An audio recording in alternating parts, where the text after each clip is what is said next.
সিবিআইকে আরও বেশি তটস্থ হওয়া উচিত।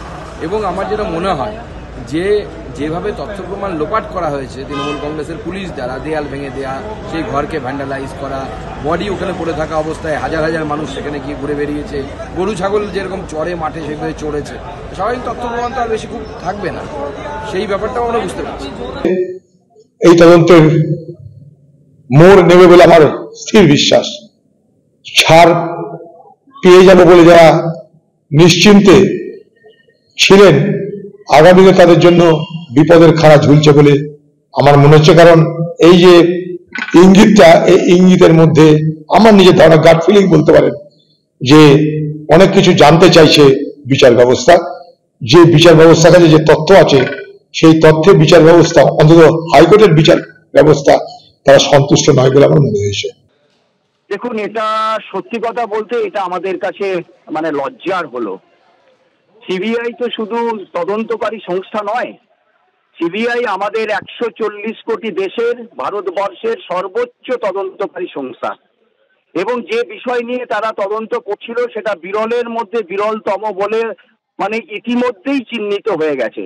আমরা রাজ্য কেন, সারা ভারতবর্ষ বা সারা পৃথিবীতে এই রকম নৃশংস হত্যাকাণ্ড হয়েছে বলে আমরা কেউ জানি না। এবং সেই জায়গায় দাঁড়িয়ে সর্বোচ্চ তদন্তকারী সংস্থা গত 7 মাস 8 মাস ধরে যা করলো, তাতে সত্যি কথা বলতে গেলে তার প্রতি বিশ্বাস আস্থা আমাদের টলে গেল। কেন আজকে বিচারপতিকে বলতে হবে যে আপনারা কিসের তদন্ত করছেন, তাহলে তারা এতদিন ধরে কি করছিল?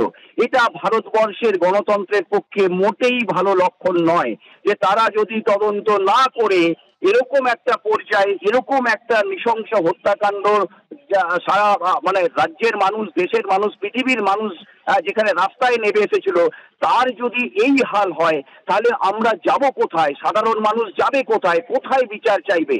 আমরা সিবিআইকে বলবো অনেক হয়েছে, অনেক অনেক আপনারা করলেন, আর নয়। আমরা জানি না আপনাদের উপর কার প্রভাব আছে, কোন সরকারের প্রভাব আছে, বা আপনারা কেন এখনো পর্যন্ত এত দুর্বলতা দেখালেন তদন্তের ক্ষেত্রে।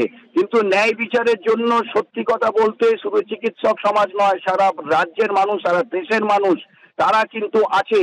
আপনারা আমরা সিবিআইকে বলবো আর যেন কোনো আঙুল আপনাদের দিকে আমাদেরকে তুলতে বাধ্য না করেন, আমাদেরকে আবার যেন রাস্তায় নামতে বাধ্য না করেন, তার দায় কিন্তু সিবিআইকে নিতে হবে।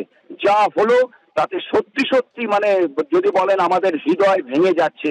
তার কারণ গত 8 মাস ধরে আমরা রাস্তাতে ছিলাম শুধু এই ন্যায় বিচারের জন্য। আজকে কি এইটা দেখবো বলে? ডক্টর গুমটা, অনেক ধন্যবাদ কথা বলার জন্য।